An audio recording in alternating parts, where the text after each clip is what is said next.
O que vimos no Sambódromo não foi arte, não foi cultura e muito menos uma manifestação popular legítima. Foi o ápice do aparelhamento ideológico de instituições que deveriam servir ao povo, mas que hoje servem apenas como puxadinhos de um projeto de poder nefasto.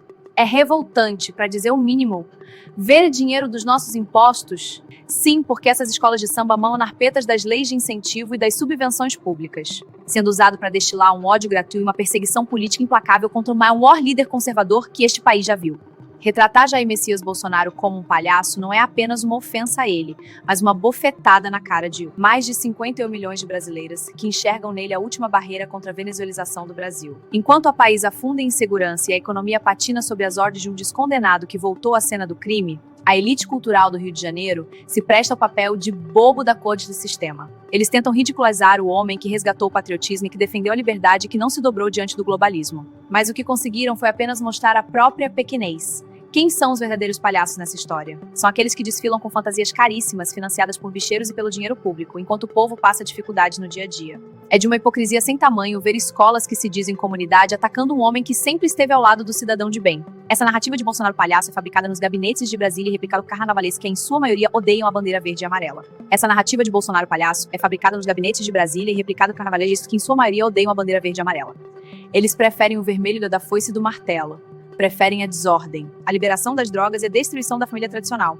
O desfile se tornou uma peça de propaganda soviética em plena Sapucaí. Onde estava o senso crítico dessas escolas durante os anos de escândalos do Petrolão?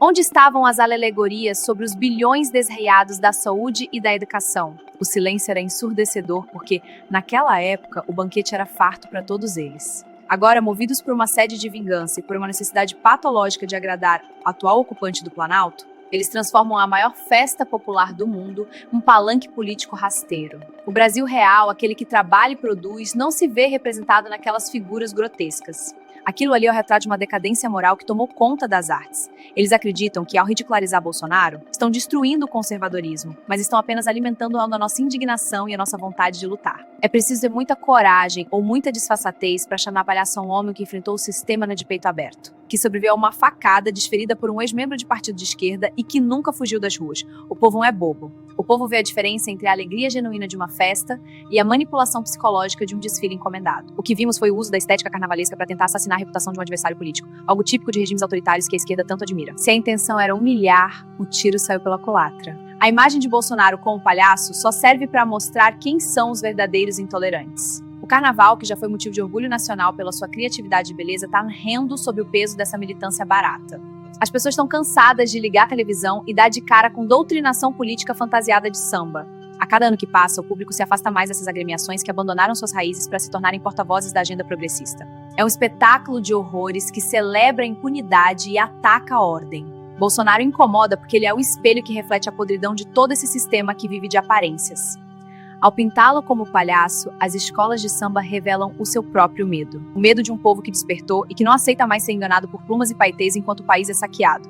Eles podem rir agora, podem fazer suas coreografias ensaiadas e ganhar notas 10 de jurados comprometidos com a mesma ideologia, mas a história será implacável. Não se apaga a importância de um movimento patriótico com uma alegoria de mau gosto. O que fica de tudo isso é o asco e a certeza de que a nossa luta é justa. Estamos combatendo uma elite cultural que despreza os valores cristãos, que despreza a família e que usa a arte como arma de destruição social. Enquanto eles se fantasiam e debocham, nós continuamos firmes, porque sabemos que a verdade não precisa de fantasia para se sustentar. A palhaçada real é o estado em que deixaram o Rio de Janeiro e o Brasil. E contra isso não há samba enredo que nos faça esquecer. É vergonhoso ver o talento de tantos artesãos e trabalhadores do barracão sendo desperdiçado para alimentar o ego de políticos corruptos e de uma militância histérica. O carnaval acabou para quem tem decência. O que sobrou foi um teatro de sombras onde os vilões se vestem de mocinhos e o herói é tratado como vilão. Não haverá confete suficiente para esconder a face da traição que essas escolas teperiram contra o povo brasileiro. Eles zombam de quem nos defende índio porque no fundo odeiam a própria ideia de uma nação soberana e livre das amarras do esquerdismo. É um escárnio, uma provocação que exige uma resposta à altura, não com violência, mas com desprezo total por esse tipo de entretenimento degradante. Que fiquem com seus troféus de papelão e seus aplausos comprados. Nós ficamos com a honra e com a esperança de um Brasil que um dia voltará a ser de todos, e não apenas de quem beija a mão do poder de turno. O tempo palhaçadas está acabando. A conta dessa conta ideológica vai chegar. seja no esvaziamento das arquibancadas ou no julgamento da opinião pública, que já não suporta mais tanto veneno destilado em forma de samba. O Brasil é muito maior que a Marquês de Sapucaí e sua claque de militantes fantasiados. Nossa bandeira jamais será vermelha, e nossa dignidade não está à venda por subvenção de prefeitura nenhuma. Bolsonaro permanece gigante na alma do povo, enquanto esses ataques pequenos apenas confirmam que ele é o maior. Ameaça ao sistema corrupto que sustenta essa festa decadente. A verrabeteada é acreditar que o povo vai esquecer quem realmente luta por ele em troca de um desfile de carnaval financiado pelo sistema. Não passarão.